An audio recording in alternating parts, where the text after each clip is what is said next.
এখন অশিক্ষিত লোকের চেয়ে উচ্চশিক্ষিত লোকের বেকার সংখ্যা বেশি এবং ওই ওই ইটা মানে স্পেসটা অলরেডি ইন্ডিয়া, শ্রীলঙ্কা, নেপাল ওরা অলরেডি ওই মিডল ইস্টে বলেন আর ইউরোপিয়ান অন্য সব কান্ট্রিতে বলেন, ফিলিপাইন, এরা সবাই ফিল আপ করে ফেলছে। চায়না হচ্ছে বর্তমানে পৃথিবীর একমাত্র দেশ যারা এখন সবচেয়ে বেশি ইনভেন্ট করে প্রোডাক্ট, নতুন নতুন ডেইলি ইউজড বা যে কোনো প্রোডাক্ট তৈরি করতে পারে বা করতেছে। আর চায়না একমাত্র দেশ যারা সবচেয়ে বেশি প্রোডাক্ট রপ্তানি করে থাকে। এই জন্য ওদের অ্যাকচুয়ালি যদিও হিউজ পপুলেশন আছে, কিন্তু ওদের ফরেনার্স লাগে।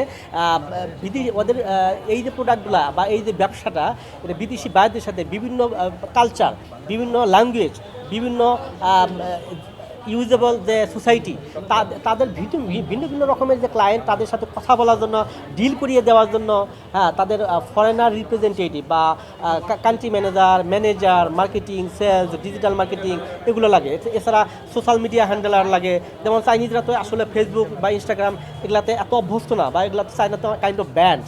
সো যাদের সোশ্যাল মিডিয়াতে অনেক ফ্যান ফলোয়ার আছে বা এগুলো ইউজ করে অভ্যস্ত, টুকিটাকি সব জানে। এছাড়া আলিবাবা, অ্যামাজন ইউজ করতে পারে, ইংলিশ ভালো এবং বাংলা পারে, কেউ আরবি পারে, কেউ উর্দু পারে, হিন্দি পারে, কেউ স্প্যানিশ পারে, ফ্রেঞ্চ পারে। এরকম বিভিন্ন ভাষাভাষী বিভিন্ন দক্ষতার বিদেশি লোকদেরকে চাইনিজ কোম্পানিতে লাগে। তো এই জবগুলোতে আমরা বাংলাদেশি এবং অন্যান্য দেশি লোকদেরকে, বিশেষ করে আমার ফোকাস বাংলাদেশ, আমি এদেরকে চায়নাতে জব দিচ্ছি এবং ওয়ার্ক পারমিট, ওয়ার্ক ভিসা সহ লিগ্যালভাবে উচ্চশিক্ষিত লোকদেরকে। আর বাংলাদেশে এজেন্সিরা বা কনসালটেন্সি ফার্ম বা ম্যান পাওয়ার রিক্রুটিং ফার্মগুলো আসলে উচ্চশিক্ষিত লোকদের ব্যথা নিয়ে, যন্ত্রণা নিয়ে কেউ ভাবে না, কেউ কাজ করে না, তাই না? সবাই তো লেবার নিয়েই কাজ করে।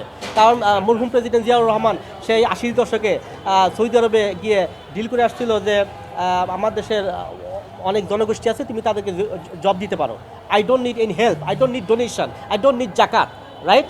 সো সেখান থেকে কিন্তু চলে আসছে। বাট তারপরে আবার আপগ্রেডেড ভার্সন যে আসবে, যে এখন তো আমার দেশে শুধু লেবার না, আমাদের দেশে তো উচ্চশিক্ষিত অনেক লোকও আছে, তাদের নিয়ে তো ভাবতে হবে। এখন অশিক্ষিত লোকের চেয়ে উচ্চশিক্ষিত লোকের বেকার সংখ্যা বেশি এবং ওই ইটা মানে স্পেসটা অলরেডি ইন্ডিয়া, শ্রীলঙ্কা, নেপাল ওরা অলরেডি ওই মিডল ইস্টে বলেন আর ইউরোপিয়ান অন্য সব কান্ট্রিতে বলেন, ফিলিপাইন, এরা সবাই ফিল আপ করে ফেলছে বা ফিল আপ করতেছে।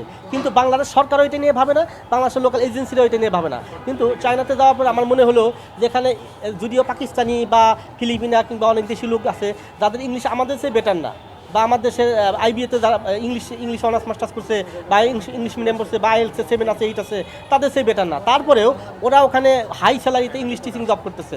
But why not Bangladeshi people?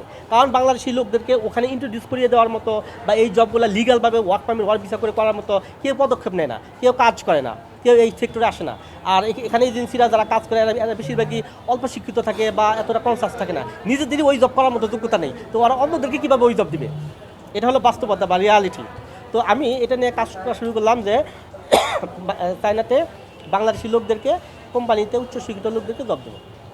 ওকে, আমি চায়না অথবা আমি বলবো ইউরোপ, আমেরিকা, মিডল ইস্ট, পৃথিবীর যে কোনো দেশ, মানে এক্সপিরিয়েন্স বা কোয়ালিফিকেশান আমি বলবো দুই প্রকার।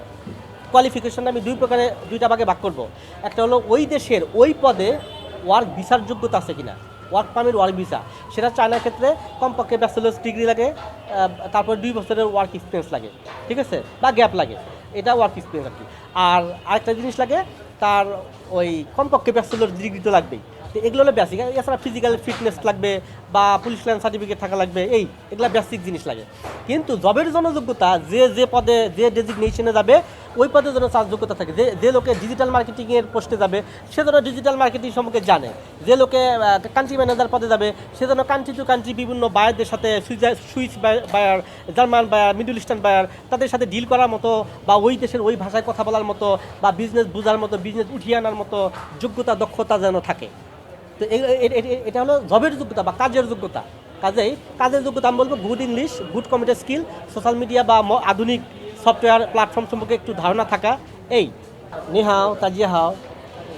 Actually, China is the only one country in the world right now who is gonna produce product and also who is gonna export product in whole world, in every region, every part of the world.